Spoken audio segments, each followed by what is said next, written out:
کوئی خیر جو میسر آئے. ہم سمجھتے ہیں کہ شاید وہ کروڑ کو روپیہ ہوگا تو پوری مسجد بناؤں گا تو پھر میں نے نیکی کر دی ہے. شاید جناب میں, حالانکہ یہ چھوٹے چھوٹے کام ہے نا, چھوٹے چھوٹے کام, ان کی تو زیادہ ضرورت ہوتی ہے, ان کی تو زیادہ حاجت ہوتی ہے. کوئی آپ رستے میں گزر رہے ہیں تو نیچے کوئی کھڈا بنا ہوا ہے تو اس پر ہم کیا کرتے ہیں, گاڑی میں بیٹھ کے تبصرہ کرتے ہیں اے روڈ کھورے کا تو بننا ہے بھائی, ایک کھڈا ہے نا تو آپ نیچے اترے نا تو آپ دھاوڑا لیں نا, کئی پکڑے نا, یہ تو 5 منٹ کا کام ہے, یہاں آسانی کر دے نا, آپ اس میں گنجائش کر دیں. حضور سید عالم علیہ السلام نے فرمایا, امام راضی نے حدیث لکھی ہے, قیامت کے دن ایک بندے کو اللہ معاف کرے گا تو مالک وہ بندہ عرض کرے گا یا اللہ میں تو بڑا گنہگار ہوں, کس وجہ سے معافی ہوئی؟ فرمایا رات کے وقت تو گزر رہا تھا, تیرے پیر سے روڑا ٹکرایا تھا, تو نے اٹھایا ادھر ادھر دیکھ کے کہ کوئی اللہ کے کسی بندے کو تکلیف نہ ہو جائے. کمالی کو وہ تو میں نے زمانہ بیت گیا, کوئی اتنی بڑی بات بھی نہیں سمجھی. تو رب کریم نے فرمایا تو رات کے اندھیروں میں بھی میرے بندوں کا خیال رکھتا تھا تو میں تیرا خیال نہ کروں؟ کوئی عمل ہمارے ہاں لوگ کوئی کام نہیں کرتے, بالکل نہیں, کوئی کام نہیں, نہ بڑے نہ چھوٹے نہ سمجھدار نہ ان پڑھ, کچھ بھی نہیں. نشستن گفتن برخاستن, بیٹھو راج کے گپے مارو, تبصرے کرو فلانا کچھ نہیں کر رہا, فلانا کچھ نہیں کر رہا, اس کے بعد اٹھ کے چلے جاؤ. کچھ کریں, وعملوا الصالحات, نیکیاں جمع کریں زندگی میں, خزانہ بنائیں, خزانہ,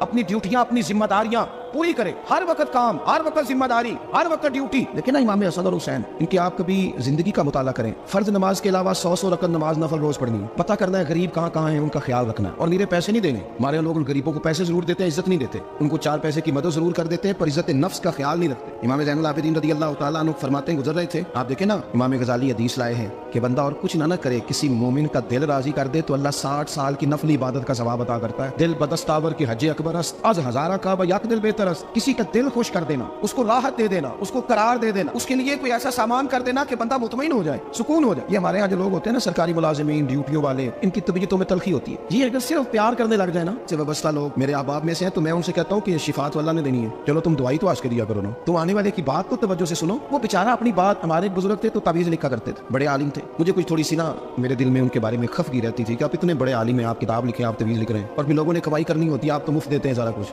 اتنی لمبی ڈیوٹی, سارا دن بیٹھے رہتے ہیں آپ اور لکھتے تعویذ ہیں. میں نے ایک دن ان سے گزارش کی, میں نے کہا شیخ آپ بڑے آدمی, جن لوگوں کو اللہ نے رسوخ فی العلم عطا فرمایا ہوتا ہے ان میں سے آپ, اللہ نے آپ کو پختگی دی ہے علم میں, شعوری عالم میں, آپ سارا دن تعویذ.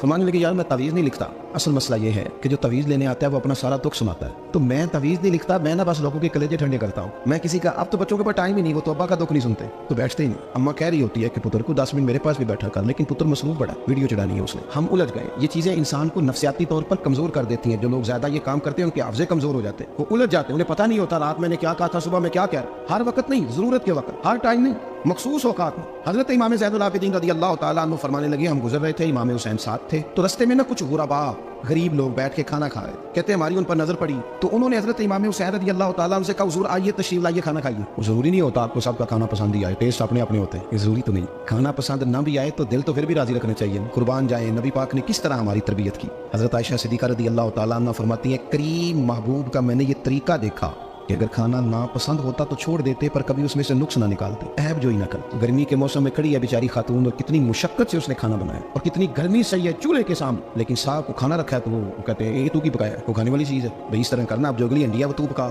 آنا تو کھڑا ہو. یہ پتہ چلیے کام کتنی مشقت کا ہے. زندگی میں کچھ تھوڑا سا دوسروں کا خیال رکھنا, یہ بھی تو دین کا حصہ ہے. آپ اپنی زندگی میں ہمیشہ اپنے لیے سوچیں, کسی اور کا سوچیں ہی نہ. تو میرے عزیز یاد رکھیں گے آپ, امام زین العابدین کہتے ہیں نبی پاک صلی اللہ تعالیٰ علیہ وآلہ وسلم نے نا حضرت امام علی مقام کی, امام حسن اور حسین کی اس طرح سے کچھ تربیت فرمائی تھی کہ غریب پروری ان کے اندر راج بس گئی, مزاج بن گیا. وہ غربا بیٹھے تھے, دسترخوان بچھائے سڑک کے کنارے, تو امام حسین گزرے تو انہوں نے آواز دی. امام صاحب لوگ کہنے لگے حضور تھوڑی روٹی نہیں کھا لیتے ہمارے ساتھ, تو امام صاحب آ گئے, نیچے بیٹھ گئے غریبوں کے ساتھ. کوئی جرت کرے نا, چلو امیروں نے تو غریبوں کے ساتھ بیٹھنے کی جرت نہیں کرنی, کوئی پیر ہی بیٹھ جائے غریبوں کے ساتھ, وہی مہربانی کر دے کہ میں پیر صاحب ہوں کہ بلاؤں, تو میں ہی چلو لنگر کھا لوں مریدوں کے ساتھ بیٹھ کے.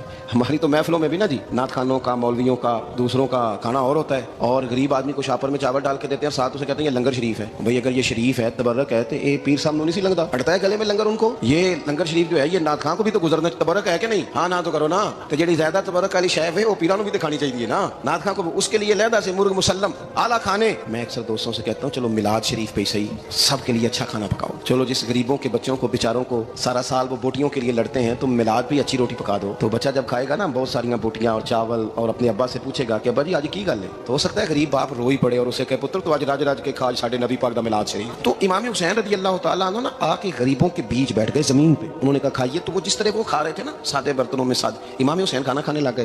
میں نے کہا خیر کا کام کوئی بھی ملے اسے ضائع, چلو اور کچھ نہیں کر سکتے تھے, کسی کو سڑک ہی پار کرا دینا بنا کو, چلو اور کچھ نہیں کر سکتے, تو آپ کو پتا ہے کہ سامنے والا بوجھ لے کے گزر رہا ہے, آپ تھوڑا سا ہٹ جائیں روڈ سے, اسے گزر لینے دیں. کوئی تو کام زندگی میں, کوئی ارادہ تو خیر کا بندہ کرے. امام حسین بیٹھ گئے, ان کے ساتھ روٹی کھائی, تھوڑی دیر کے بعد اجازت لی, فرمایا جاؤں؟ کہنے لگے حضور اور کھائیے. فرمانے لگے میں تو ابھی روٹی کھا کے آیا تھا اور آج تک ایسا نہیں ہوا کہ دوبارہ کھانا کھاؤں. ایک لقمے کی بھوک نہیں تھی, جتنا بھی کھایا ہے نا یہ تمہارا دل خوش کرنے کے لیے کھایا ہے. غرباء مساکین کی وعامل الصالحات, ایماندار بندہ ایمانداروں جیسے کام کرتا ہی اچھا لگتا ہے. 25 حج کیا امام حسن اور حسین نے مدینے سے مکے پیدل جا کے. میں کہتا ہوں چلو ہم باجماعت نماز ہی پڑھ لیا کریں. چلیں, حضور صلی اللہ علیہ وسلم نے فرمایا فجر کی نماز پڑھ کے بیٹھ جاؤ, اشراق چاشت تک اللہ کا ذکر کرو, 2 نفل اشراق کے 2 چاشت کے پڑھ لو, اللہ 2 حج اور 2 عمرے کا ثواب عطا کر دے گا. مشکل کام تو نہیں. اہل بیت نے ہمیں سبق یہ پڑھایا ہے, حضور کے اصحاب نے ہمیں سبق یہ پڑھایا. تیسری بات فرمایا وتواصوا بالحق, صرف یہ نہیں کہ تم نماز پڑھ کے تو بیٹھ جاؤ, تم نے نا بے نمازی کو نماز کی دعوت بھی دینی ہے. مظلوم پر ظلم ہوتا رہے اور کونے میں چپ کر کے بیٹھے نہیں رہنا, بلکہ اگر ہاتھ پکڑا جا سکتا ہے تو ظالم کا ہاتھ پکڑنا ہے. نبی پاک علیہ الصلوۃ والسلام نے فرمایا اپنے بھائی کی مدد کرو چاہے وہ ظالم ہو یا مظلوم ہو. بھائی کی مدد کرو چاہے ظالم ہو یا مظلوم ہو. تو صحابہ نے عرض کی یا رسول اللہ صلی اللہ تعالی علیہ وسلم, یہ مظلوم کی مدد تو سمجھ میں آتی ہے, یہ ظالم کی مدد کیسے کریں؟ نہیں سمجھ آ رہی ہے آپ کو بات؟ یا رسول اللہ صلی اللہ تعالی علیہ وسلم, مظلوم کے ساتھ کھڑا ہونا تو ہماری عقل میں آ گیا, تو ظالم کی مدد کیسے کرنی ہے؟ نبی پاک صلی اللہ تعالی علیہ وسلم نے فرمایا ظالم کو ظلم کرنے سے روک دو, تم نے اس کی مدد کر دی, اسے باز کرو. لیکن ہم تو اتنی جرت ہی نہیں رکھتے بدی کو بدی کہنے کی, اتنی طاقت نہیں ہوتی. جھوٹ کو جھوٹ کہنے کی ہمت, ہمارے گھر میں سارا کچھ ہو رہا ہوتا ہے, ہمیں پتا ہوتا ہے کہ فلاں جگہ پہ ہمارا قبیلہ ہماری برادری غلط ہے, پر اتنی جرت کرتے ہم سچ بولتے ضرور ہیں پر دوسروں کے بارے میں, اپنے بارے میں سچ بولنے کو تیار نہیں ہوتے. جرت کا مظاہرہ کریں زندگی میں, حق کو حق کہنا سیکھیں, غلط کو غلط کہنا سیکھیں. جھوٹ کو امام حسین کو کوئی مسئلہ نہیں تھا, آرام سے بیٹھے تھے. آج کتنے موجوں میں بیٹھے ہیں, پیر صاحبان, مولوی صاحبان, خطیب صاحبان, سیاستدان, وڈیرے, موج لگی ہوئی ہے, کسی کو کچھ نہیں کہنا. کچھ کہیں گے تو پھر بندے مخالفت کریں گے. تو امام حسین مسجد نبی میں جمعہ پڑھاتے تھے, چپ کر کے بیٹھے رہتے. حضور سید عالم علیہ السلام کے مزار انور کے پاس بیٹھے رہتے. لیکن امام حسین نے فرمایا ظالم حکمران بنے تو وہ قوموں کو تکلیف دیتے ہیں, وہ ملی نقصان کرتے ہیں, وہ امت کا چہرہ مہرہ بگاڑ کے رکھ دیتے ہیں, لہذا کھڑے ہونا پڑتا ہے, کلمہ حق کہنا پڑتا ہے, الہ کلمۃ الحق کے لیے نکلنا پڑتا ہے. آپ اپنی زندگی کے اندر سچی بات کرنا سیکھیں. الیکشن کے دن آ گئے, میرے ایک بڑے محبت والے ساتھی تھے, وہ آ گئے ووٹ کے لیے. ویسے بھی یہ جو بیماری ہمارے ملک میں ہے نا جی, ہمارے ہاں حکمران بعضوں کا کہتے ہیں ہو جی جمہوریت بڑی ضروری ہے. وہ کس مصیبت کا نام ہے جمہوریت؟ اقبال تو کہتے ہیں کہ یہ وہ چیز ہے کہ جس میں پتہ کوئی نہیں ہوتا, پڑھے لکھے ان پڑھ کا, چھوٹے اور بڑے کا, سیانے اور بیوقوف کا. جمہوریت وہ طرز حکومت ہے کہ جس میں بندوں کو گنا کرتے ہیں تولا نہیں کرتے رہتے ہر وقت. قوم کو اس کا حق ملنا چاہیے, قریب کی مدد ہونی چاہیے, انصاف ملنا چاہیے.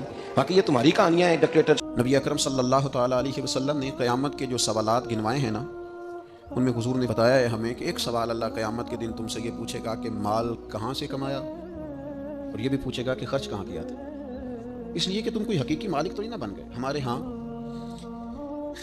بے جا اسراف, فضول خرچی, اس کے مظاہر اگر کبھی دیکھے جائیں تو وہ بھی بہت ہی زیادہ ہیں, اور اس میں سب سے بڑا جو قباحت پیدا ہوتی ہے اسراف میں اور فضول خرچی میں, وہ یہ ہوتی ہے کہ اللہ کی نعمت کی ناقدری ہوتی ہے.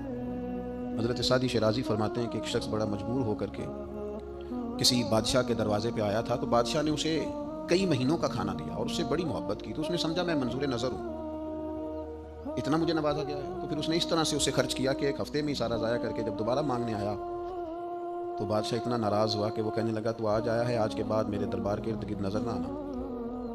تو اس فقیر کی زبان سے نکلا کہ آپ کے تو سخاوت کے قصے بڑے معروف ہیں, اور ایک فقیر کو نوازنے سے آپ کا بگڑے کا بھی کچھ نہیں, تو آپ اس طرح کی سختی کیوں کر رہے ہیں؟ تو اس نے کہا اس لیے کر رہا ہوں کہ مجھے تکلیف یہ ہوئی ہے کہ جو میں نے تحفے تمہیں دیے تھے تم نے قدر نہیں کی, تم نے اس مال کو اس طرح ضائع کیا ہے اور اس طرح ہوا میں بکھیر دیا ہے. ڈھیر سارے لوگ ہیں اللہ تعالیٰ انہیں وسعت عطا کرتا ہے, وہ سمجھتے ہیں ہمارا حق تھا, ہمیں ملنا ہی چاہیے. اللہ تعالیٰ انہیں گنجائش دیتا ہے, ان کو اللہ تعالیٰ نوازتا ہے, لیکن وہ سمجھتے ہیں کہ یہ میرا بنتا تھا, مجھے ملنا ہی چاہیے تھا. اس کا نقصان کیا ہوتا ہے کہ اللہ کی نعمت کی ناقدری, ناشکری ہوتی. قرآن مجید کا یہ اسلوب نرالا ہے, قرآن حکیم کا یہ انداز انوکھا ہے کہ قرآن مجید نے ارشاد فرمایا کہ ان المبذرین کانوا اخوان الشیاطین, فرمایا بے شک فضول خرچی کرنے والے شیطان کے بھائی ہیں. کیوں؟ اس لیے کہ وکان الشیطان لربہ کفورا, فرمایا بے شک شیطان اپنے رب کا بڑا ہی ناشکرا ہے. معنی کیا ہے؟ علماء فرماتے ہیں کہ یہ جو ہے نا کہا کہ یہ شیطان کے بھائی ہیں اور شیطان ناشکرا ہے, اس کا مطلب یہ ہے کہ یہ جو اللہ کی دی ہوئی نعمت کی ناقدری کر رہے ہیں نا, یہ بھی گویا اسی طرز پر چل رہے ہیں جس طرز پر شیطان چلتا ہے. ناشکری کر رہے ہیں, ناقدری کر رہے ہیں. ہمارے ہاں جن لوگوں کو اللہ تعالیٰ وسعت عطا کرتا ہے, گنجائش دیتا ہے, وہ خیال ہی نہیں کرتے, وہ لحاظ ہی نہیں کرتے. وہ کہتے ہیں جناب میں نے بچوں سے کہا تم نے پرواہ نہیں کرنی, آپ نے غلط کہا ہے بچوں سے. میں نے کہا فکر نہیں کرنی, آپ نے غلط کہا ہے اپنے بچوں سے. میں نے کہہ دیا ہے چھوٹے بھائی سے کہ میرے ہوتے ہوئے ٹینشن لینے کی ضرورت نہیں, میاں آپ نے زیادتی کی چھوٹے بھائی کے ساتھ. میں نے کہا ہے آپ بات کریں پیسوں کی فکر نہ کریں, غلط کیا آپ نے. میں آپ کو کس طرح بتاؤں کہ جس ملک کے اندر لوگ روٹی کو شام کو ترستے ہیں, اس ملک کا یہ منظر بھی عام ہے کہ وہاں نئے ماڈل کا موبائل آئے تو ختم ہو جاتا ہے. جس ملک میں لوگ دوائیوں کے لیے زکوٰۃ کے فارم فل کرتے پھرتے ہیں کہ مجھے یونین کونسل والے لکھ دیں کہ میں زکوٰۃ کا مستحق ہوں اور میں کسی ہاسپٹل میں جا کے جمع کرا کے اپنا علاج کرا لوں. اس ملک کا یہ منظر بھی ہے کہ لوگ ذرا گاڑی تھوڑی پہلے لینے کے لیے نئے ماڈل کی 4-4 لاکھ روپیہ زیادہ بھی دے دیتے کہ مجھے ذرا جلدی گاڑی چاہیے. نبی اکرم صلی اللہ تعالی علیہ وسلم گھر تشریف لائے. ابن ماجہ میں موجود ہے. سید عائشہ صدیقہ فرماتی ہیں روٹی کا ایک ٹکڑا زمین پہ گرا ہوا تھا, کریم نے اٹھایا اور حضور فرمانے لگے عائشہ اس کی قدر کرو, رزق جس گھر سے ناراض ہو جاتا ہے دوبارہ پلٹ کے نہیں آتا, اس کی قدر کرو, اس کا خیال کرو. کوڑے دانوں کے اندر بھر دی روٹیاں اور کوڑے دانوں کے اندر بھر دیا تم نے سالن اور کوڑے دانوں کے اندر بھر دیے تم نے پھل اور مٹھائیاں. بے قدرہ نے قدر نہ کیتی خوب تسلی ہو. وہ میرے عزیز اپنی زندگی میں چیزوں کی قدر کرنا سیکھیں, انسانوں کی قدر کرنا سیکھیں, اپنوں کی قدر کرنا سیکھیں. فرمایا یہ جو ناشکری کرنے والے ہیں یہ شیطان کے بھائی ہیں اور شیطان اپنے رب کا ناشکرا ہے. کتنا زور لگاتے ہیں لوگ آج, ہماری آمدن بڑھنی چاہیے, 10,000 کماتا ہوں تو 15 ہو جائے, 15,000 کماتا ہوں تو اس کا 20 ہو جائے, اور 20 والا کہتا ہے 50 ہو جائے. سارا زور لوگ آمدن پہ, آمدن بڑھانے کے ذرائع پہ, نئے سے نئے بزنس پہ. میں چھوٹا آدمی ہوں لیکن یہ کتاب و سنت کے بہت سارے ارشادات پڑھنے کے بعد میں اس نتیجے پہ پہنچا ہوں کہ اصل فن مال کمانا نہیں, اصل فن تو اس کو لگانا ہے. لیکن میں نے دیکھا ہے کچھ لوگ خوب سے خوب تر کی تلاش میں رہتے ہیں, بڑی زبردست اسکیم لڑاتے ہیں. وہ کہتے ہیں میں 300 بندے کا ولیمے پہ کھانا پکانا ہے اور 300 بندے کا سارا ٹوٹل کھانا ہی قرض اٹھا کے پکانا ہے, اور اس کے بعد انہوں نے مینج کیا ہوا ہوتا ہے کہ وہ 300 جو آئے گا وہ سلامی بھی تو دے گا نا, تو لہٰذا اس طرح کر کے وہ مینج کریں گے. وہ کوئی نہیں مینج ہوتا. پھر وہ ایک دن شادی ہوتی ہے اور 4 سال قرضہ اترتا ہے. کس نے آپ کو مجبور کیا؟ نبی پاک علیہ السلام نے تو فرمایا برکت والا نکاح ہی وہ ہوتا ہے جو نکاح کرنا آسان ہو, اس میں دشواری کوئی نہ ہو. اپنے اخراجات کو, اپنے معاملات کو مینج کرنا اور اس ترتیب سے اسے سیٹ رکھنا کہ جس میں کسی قسم کی کوئی دشواری نہ آئے. میں آپ کی خدمت میں ایک بات عرض کروں کہ دنیا میں صرف ضروریات پوری کریں, خواہشات نہیں. ہمارے 2 قسم کے خرچے ہیں, ایک خرچے ہیں ضروریات کے اور ایک ہمارے اخراجات ہیں ہماری خواہشات کے. ہماری ضرورت ہے کہ 2 وقت روٹی ملے اور ہماری خواہش ہے کہ ذرا فاسٹ فوڈ بھی کبھی ہو جائے نا ساتھ, یہ ہماری خواہش ہے. ہماری ضرورت ہے کہ ایک سواری ملے جس پر ہم بیٹھیں اور ہم جا کر کے جو ہماری ذمہ داری ہے وہ ادا کریں, جہاں ہمیں جانا ہے ہم ہو کے آ جائیں. یہ ہماری ضرورت. اور ہماری خواہش یہ ہے کہ گاڑی اگر کبھی نئے ماڈل کی ہو نا, یہ خواہش. اگر ذرا زیادہ آرام دہ ہو, یہ خواہش ہے. ایک ہے ہماری ضرورت. ضرورت یہ ہے کہ گھر ہونا چاہیے گرمی سردی سے بچائے, پردہ پوشی ہو, پختہ ہو, بار بار اس میں چیزیں گرتی نہ ہوں, چھت سے متی نہ ٹپکتی ہو, وہ بچوں کے لیے محفوظ ہو, بس ٹھیک ہے, یہ ضرورت ہے. اور خواہش یہ ہے کہ کبھی کسی بڑی سوسائٹی میں ہو جائے نا, کبھی اس کے سامنے کوئی کنال کا لان بھی ہو جائے نا, کبھی ایک کونے میں گیراج بنا ہوا ہو نا, 4 گاڑیاں بھی کھڑی ہو جائیں. یہ کیا ہے؟ یہ خواہش ہے. اور ایک کونے میں کبھی 2-4 جھولے پڑے ہوئے ہوں نا, اور اگر تھوڑا سا کہیں پانی کا تالاب بھی میسر آ جائے تو غوطہ زنی کرنے میں بھی یہ خواہشات ہیں. یاد رکھنا, دنیا میں ضروریات پوری کرو اور جائز طریقے سے پوری کرو, خواہشات انشاءاللہ اللہ قیامت میں جنت میں ساری پوری فرما دے. اور اپنی ضروریات کو سمجھیں. نبی اکرم صلی اللہ تعالی علیہ وآلہ وسلم نے کھانا کھانے کی اجازت دی لیکن کھانے میں غیر محتاط ہونے سے منع فرمایا. بخاری مسلم میں موجود ہے. حضور فرماتے ہیں کھانا اتنا کھاؤ بس جتنا تمہاری کمر سیدھی کرنے کے لیے کافی ہے, چند لقمے کافی. اور فرمایا بڑا دل کرے نا پیٹ بھر کے کھانے کو تو پھر بھی کھانے کے 3 حصے کرو, ایک میں ہوا ہو, ایک میں پانی ہو, اور صرف تیسرے میں کھانا ہو, ضرورت سے زیادہ نہیں. ہمارے ہاں جناب کھانے کا معاملہ بہتر سے بہتر ہوٹل اور بہتر سے بہتر غذا اور جناب لذات کی دنیا, اور جناب آج یہ پک رہا ہے اور ریسیپی نہیں آ گئی اور مسالہ جات بن گئے اور کتابیں چھپ گئی اور صبح سے شام تک سوائے کھانے پینے کے, آنے جانے کے, کس شہر میں کون سا ہوٹل کہاں ہے اور وہاں کون سی چیز اچھی پکتی ہے. یعنی 70 کلومیٹر کا سفر طے ہو رہا ہے ہوٹل تلاش کرنے کے لیے. وہ خدا کے بندے تو کھانے پینے آیا دنیا میں. یہ کھانے پینے والا معاملہ تو قیامت میں ہوگا. وَأُتُوا بِهِ مُتَشَابِهًا, اللہ فرماتے ہیں ملتے جلتے پھل دوں گا لیکن ذائقے نرالے ہی ہوں گے ان کے. وہ جنت میں ملیں گے وہ کھانا اور جی بھر کے کھانا اور مرضی کرنا, یہاں فقط کھانے پینے آئے. اور بعض لوگ ایسے ہیں جن کے کپڑے پرانے نہیں ہوتے, ان کا ڈیزائن بدل جاتا ہے. مجھے بتائیے شادیوں پہ جو لباس بنتے ہیں لاکھوں کی جو خریداری ہوتی ہے, وہ کپڑے میرے خیال ہے زیادہ سے زیادہ ایک دفعہ ڈالے جاتے ہیں.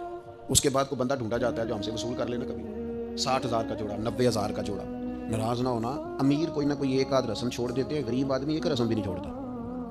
جتنا مرضی ادھار پکڑنا پڑے اس نے ایک بھی نہیں چھوڑی, ساری پوری کر دی ٹوٹل. ادھر سے اٹھاؤ ادھر سے اٹھاؤ لیکن ٹوٹل پوری کرنی. جتنی یہ قبیلے کی ہے, یہ برادری کی ہے, یہ علاقے کی ہے, یہ فلانے کا. کن چکروں میں الجھ گئے. ملبوسات تو ضرورت کے لیے ہوتے ہیں لیکن الماری میں گنجائش کوئی نہیں کپڑے مزید رکھنے کی. لیکن لوگ ہیں کہ بازاروں کا سفر چھوڑ ہی نہیں رہے, آ رہے ہیں جا رہے ہیں, آ رہے ہیں جا رہے ہیں. میں اکثر کہتا ہوں 15 دن کا عمرہ کرنے جو لوگ جاتے ہیں